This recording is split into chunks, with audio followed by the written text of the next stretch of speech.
market values, including environment, our ecosystem. Well, in IUCN, the International Union for Conservation of Nature, we look at ecosystems as our natural capital, Ras Mal Tabi'i. And however, the smaller circle is a different principle in the last 2 decades.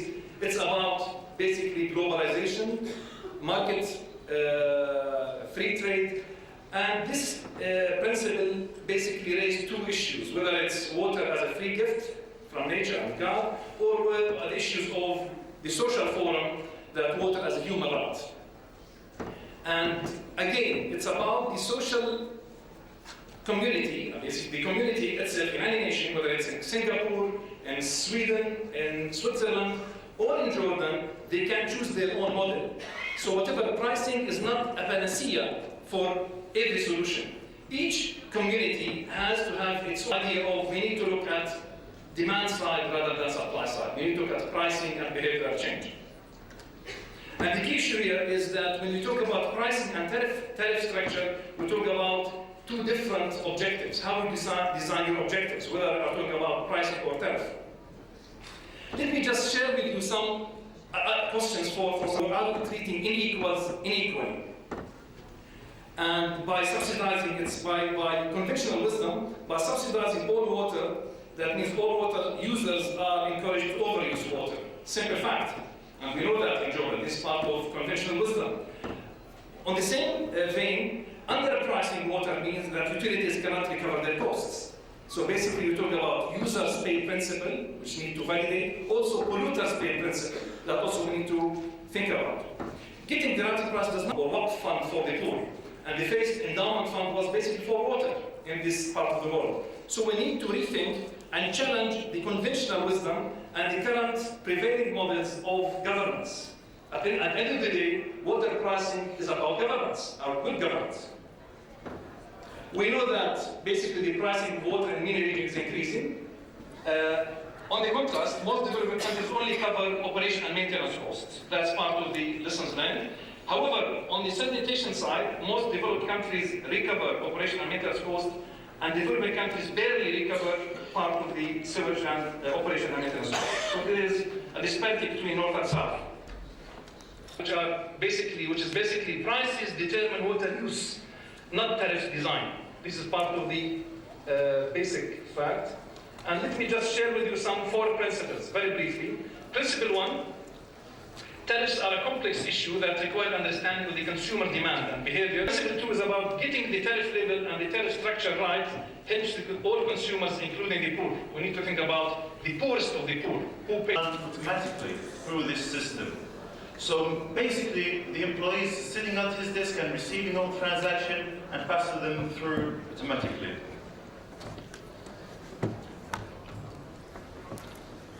Aker Water in 2009 started using handheld fieldwork computers for reading meters and collecting. Before the use, readings were done manually for a month.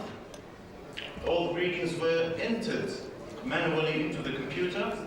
Bills were printed out and then distributed to each customer, which all in all, along with disconnection, reconnection, it's needed about 2.5 times visits for each customer, each quarter.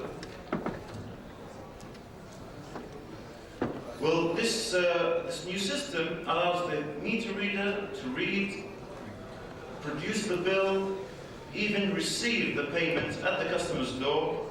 So basically, when we are going through to monthly billing next month, we're going to need more resources in customer service department and in IT. Now, taking the cost of all the systems aforementioned, even exaggerated estimation how much the system costs. And you can see the running cost is about 40,000 JD, which is about $60,000. The 2 scenarios are shown here. And especially I want to emphasize 3 points that we can use to measure financial savings accurately. This is not to mention customer satisfaction. These include stationery costs, staffing, and transportation. And you can see here the savings. Comparing the 2 scenarios, for stationery, staffing and transportation, we get an overall clear difference between the classical water utility with paperwork and classical meter reading and the current water system. As you can see, the jump from 2010 to 2011, due to monthly billing, which will in fact, you can see that the cost per customer has decreased.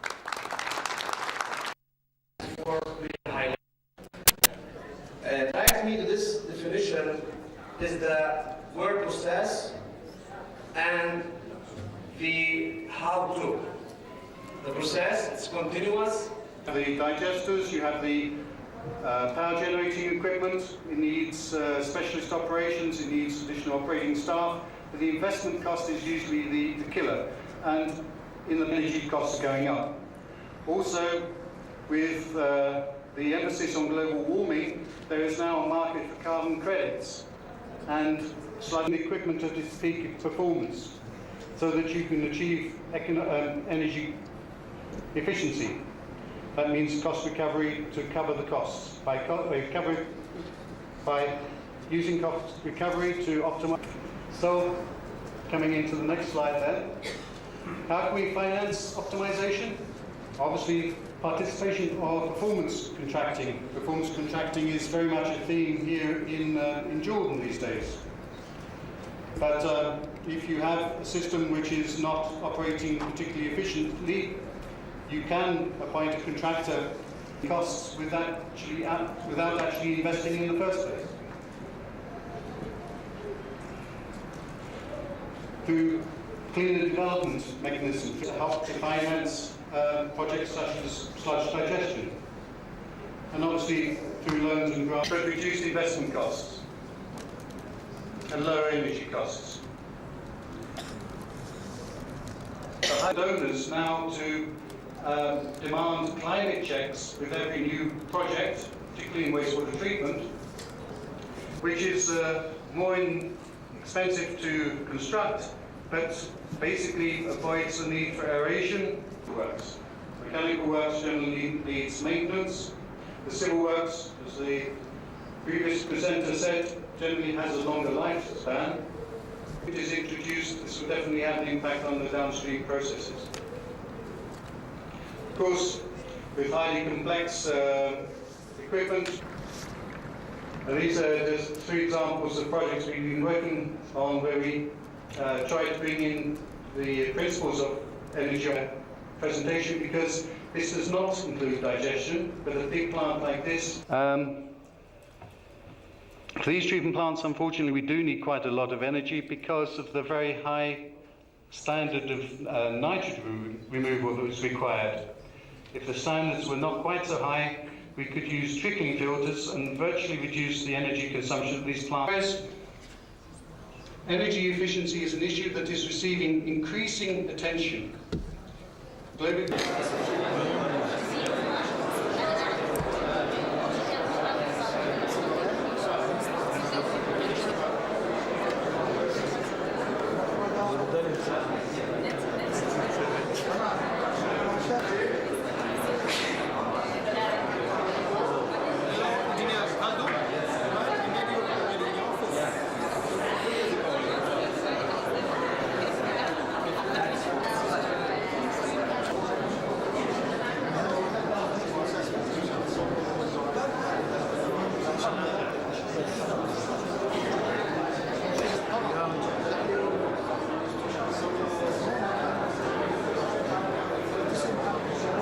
هلا كيفك؟ اسأل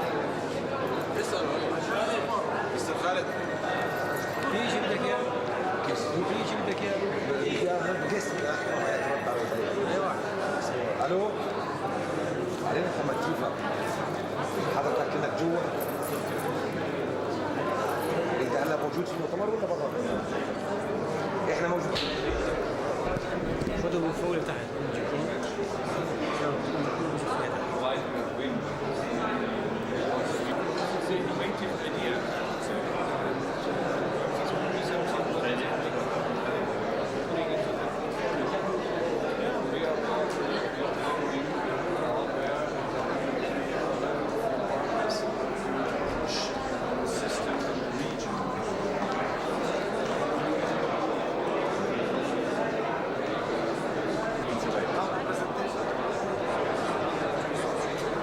حط اللابتوب فوق اشتغلي عليه.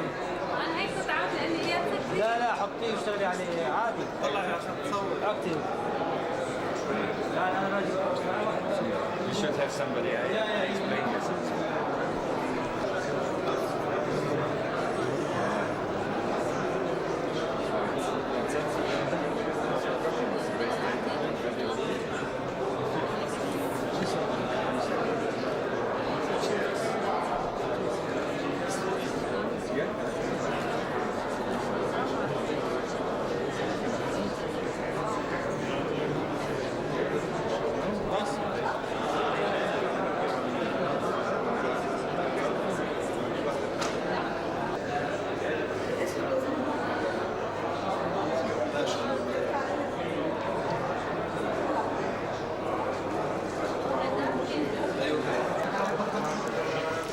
هذا اللي يفتحها ويقفلها.